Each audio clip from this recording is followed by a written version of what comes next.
हज़रत गौसे पाक रहमतुल्लाह अलैह फरमाते हैं कि तकब्बुर को खालिक पर और मखलूक पर छोड़ दो, अपनी हकीकत को पहचानो और तवाज़े इख्तियार करो अपने नफ्सों में।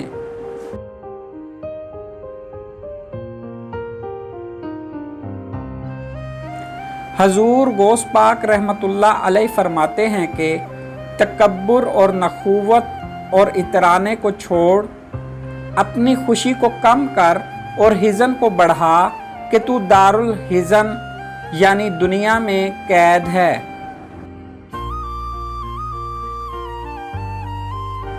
हजूर गौस पाक रहमतुल्लाह अलैह फरमाते हैं कि तुझको लोग तकब्बुर करने से बड़ा नहीं समझ सकते, तू तवाज़ा से बड़ा होगा।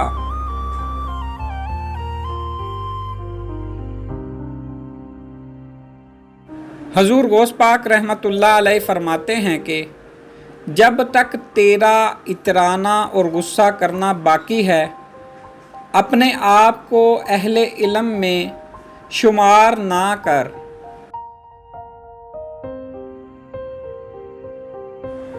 हजूर गौस पाक रहमतुल्लाह अलैह फरमाते हैं कि खुदा के दुश्मनों को राज़ी रखना अक्लो दानिश से दूर है।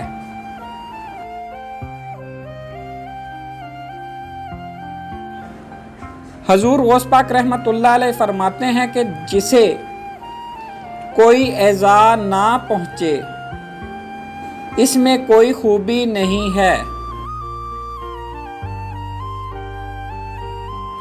हजूर गौस पाक रहमतुल्लाह अलैह फरमाते हैं कि दुनियादार दुनिया के पीछे दौड़ रहे हैं और दुनिया अहले अल्लाह के पीछे।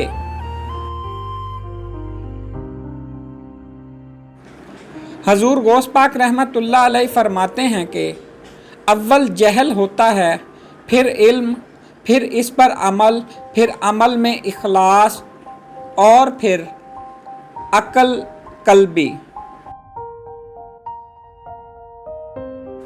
हजूर गौस पाक रहमतुल्लाह अलैह फरमाते हैं कि रहमत को लेकर क्या करेगा, रहीम को ले। हर मुत्तकी शख्स मोहम्मद की आल है। हजूर गौस पाक रहमतुल्लाह अलैह फरमाते हैं कि तुझ जैसे हज़ारों को दुनिया ने मोटा ताज़ा किया है और फिर निगल गई है।